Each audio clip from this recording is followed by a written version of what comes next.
In 2023, I made the New Year's resolution to complete a good chunk of my backlog. Not all of it, but a good chunk of it. What made me want to start this challenge is a YouTube video that I watched from Daryl Talks Games, where he talks about approaching the backlog. And this can be anything, whether it's video games or books or movies or really any piece of entertainment. Everyone has one. Some are bigger than others, but for the most part, it's there. People's backlogs can build up over time, from Steam sales that happen every season, getting games for your birthday or Christmas, or getting recommendations from other people. And when you're not paying attention to it, it builds up really quickly, and once you get around to tackling it, it can be pretty intimidating, especially if you have super long games like The Witcher or Persona 5, plus all the other games that you have.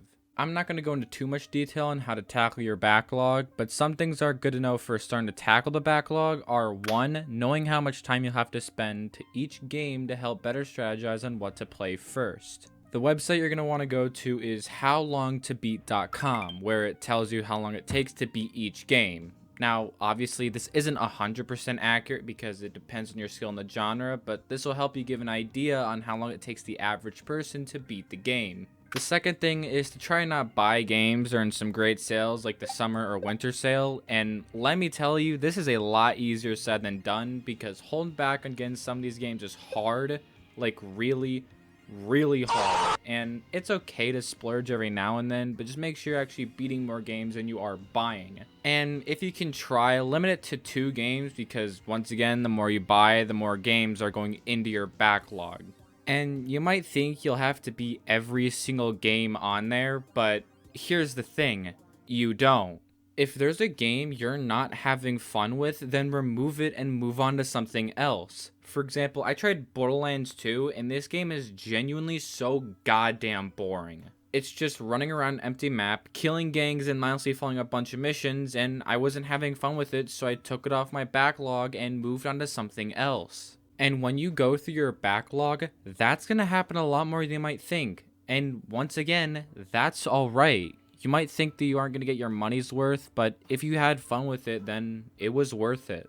The final tip I'll give is to play 2 games at a time. I know that might sound weird, but hear me out, this is a good idea. Pick 2 games from your backlog, one shorter one and one bigger one, and tackle both at the same time. The idea is that you're knocking 2 birds with 1 stone. By being this shorter game, you're still making progress within the backlog, but by also playing this longer game in the meantime, you're getting one of the bigger games done. Like, while I was playing Mario and Luigi Partners in Time, I was also playing Yoshi's Woolly World, or how when I was playing the Spark games, I was playing Age of Calamity. This method works great and can really prove to help you out in the long run, because at the end you're going to have some of the longer games on there, and that fast pace you were going before will slow down by a huge margin. And thanks to these methods and many more, at the time of writing this, I've beaten 20 games and it's only been 3 months into the new year. Now, yes, I'll admit I've taken a break on constantly tackling games, but that isn't to say I'm still not doing it, but rather just taking a break and going back and playing games more extensively, like trying to get the P ranks and all levels in Pizza Tower, or unlocking more items in the Binding of Isaac.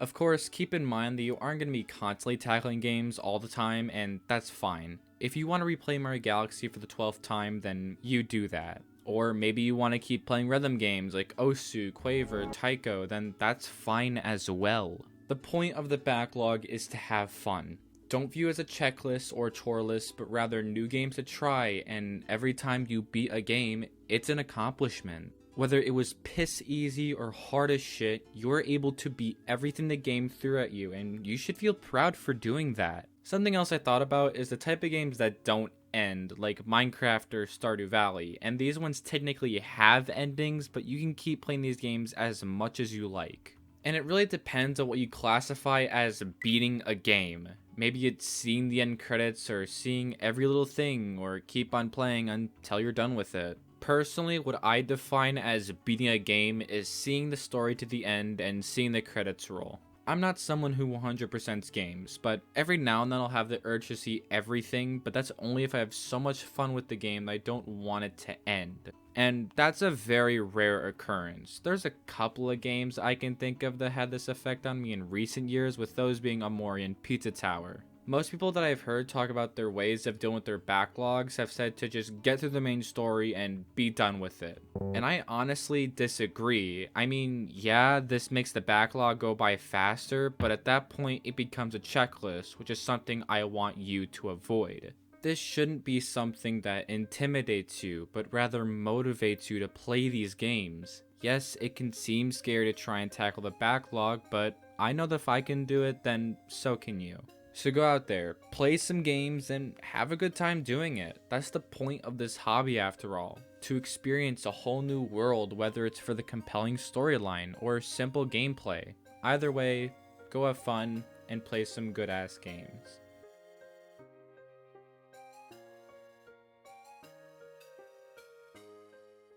Yo, I'll be honest, I don't have much to say here, so if you enjoyed it, please subscribe to fill my ego. I mean, plus I'm just a cool guy. I mean, my nickname is Ethan, which is cool guy backwards, so that has to at least earn something. And while you're at it, you could binge watch my other videos because I spent a lot of time on them, and it would mean a lot to me.